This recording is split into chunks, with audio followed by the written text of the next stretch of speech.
પ્રધાનમંત્રી મોદી આજથી ગુજરાતના 3 દિવસના પ્રવાસે છે। પ્રધાનમંત્રી નરેન્દ્ર મોદીનું રાજકોટ એરપોર્ટ પર આગમન। હિરાસર એરપોર્ટથી હેલિકોપ્ટર મારફતે સોમનાથ જવા રવાના થયા છે। એરપોર્ટ પર મંત્રી કુંવરજી બાવળિયાએ પ્રધાનમંત્રી મોદીનું સ્વાગત કર્યું હતું। મેયર નૈનાબેન પેઢડિયા પીએમનું સ્વાગત કર્યું હતું। તો એરપોર્ટ પર 5 મિનિટના રોકાણ બાદ પીએમ મોદી સોમનાથ માટે રવાના થયા છે। ગુજરાત સહિત દેશભરમાંથી ભક્તો પણ સોમનાથ પહોંચી રહ્યા છે। ત્યારે સોમનાથમાં અશ્વ શૌર્ય યાત્રાનું આકર્ષણનું કેન્દ્ર રહેશે। હિન્દુ સંસ્કૃતિમાં અશ્વ શૌર્ય અને સાહસનું પ્રતીક માનવામાં આવે છે। કાઠિયાવાડી, મારવાડી, અરબી 108 અશ્વ જોડાશે યાત્રામાં। 108 અશ્વને છેલ્લા 5 દિવસમાં ખાસ ટ્રેનિંગ આપવામાં આવી છે।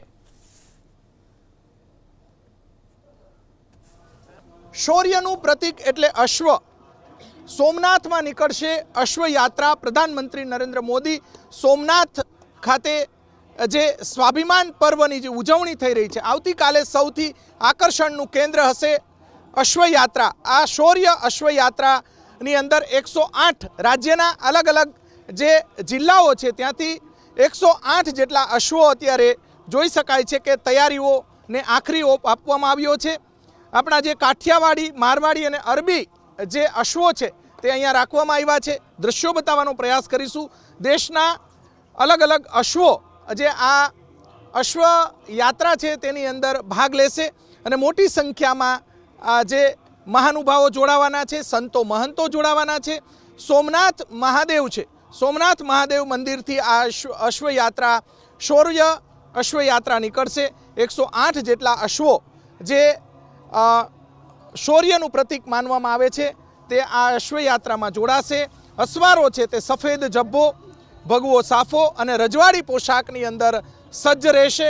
108 જેટલા અશ્વો જે અલગ અલગ જે વિસ્તારો છે, ખાસ કરીને રાજ્યના અલગ અલગ વિસ્તારો, સૌરાષ્ટ્ર, દક્ષિણ ગુજરાત, ઉત્તર ગુજરાત, મધ્ય ગુજરાત, આ તમામ જે જિલ્લાઓ છે ત્યાંથી અશ્વો આવ્યા છે અને અશ્વો યાત્રા એક આકર્ષણનું કેન્દ્ર રહેશે। પ્રધાનમંત્રી નરેન્દ્ર મોદી જે સ્વાભિમાન પર્વનું જે મોહમ્મદ ગઝનવીએ જે ચડાઈ કરી હતી અને આ ચડાઈ દરમિયાન જે રીતે અશ્વો પણ એક શૌર્યનું પ્રતીક જે તે સમયે આપણા વીરો છે તેમના દ્વારા જે લડાઈ કરવામાં આવી હતી, જેમાં અશ્વો પણ જે શહીદ થયા હતા, સાથે સાથે જે અશ્વયાત્રા છે એ આકર્ષણનું કેન્દ્ર રહેશે। દેશભરમાંથી મહાનુભાવો આવવાના છે। પ્રધાનમંત્રી નરેન્દ્ર મોદી થોડી જ વારની અંદર સોમનાથ આવી પહોંચશે।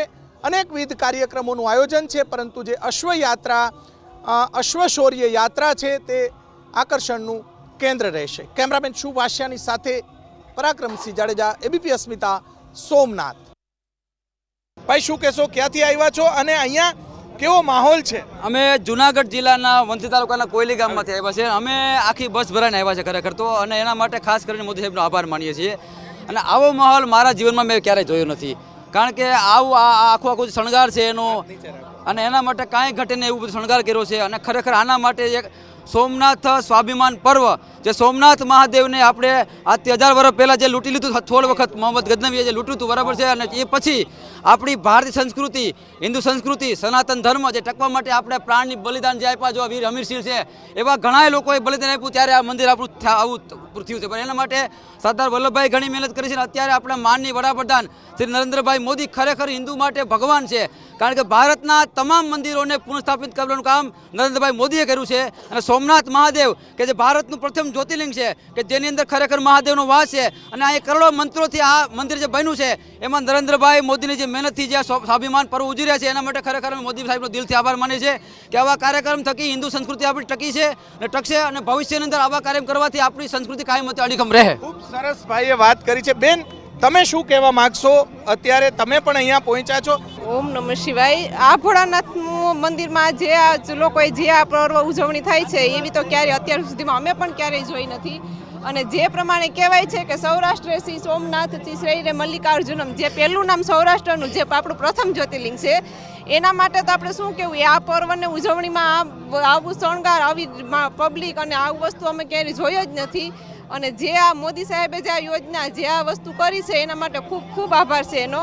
આપણા ગુજરાતના પનોતા પુત્ર અને દેશના યશસ્વી વડાપ્રધાન આદરણીય નરેન્દ્રભાઈ મોદી સાહેબ જ્યારે અહીં આવી રહ્યા હોય અને આક્રાંતાઓ દ્વારા જે આ સોમનાથ મંદિરને લૂંટવા માટેના ભૂતકાળમાં અનેક પ્રયાસો થયા હોય, પરંતુ આજે પણ આજ એની વૈભવતામાં દિન પ્રતિદિન વધારો થતો જાય છે અને શ્રદ્ધાળુઓ આજે જે વિશેષ વ્યવસ્થાઓ કરવામાં આવી છે એ બદલ ગુજરાતની ભૂપેન્દ્રભાઈ પટેલની સરકારનો ખૂબ ખૂબ આભાર માને છે.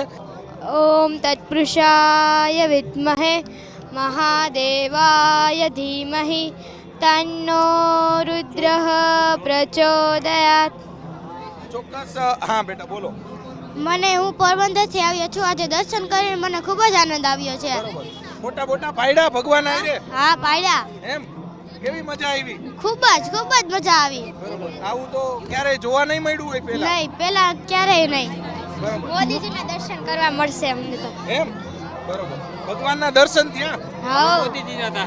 હા, બરોબર. કર્યા ભગવાનના દર્શન? હા.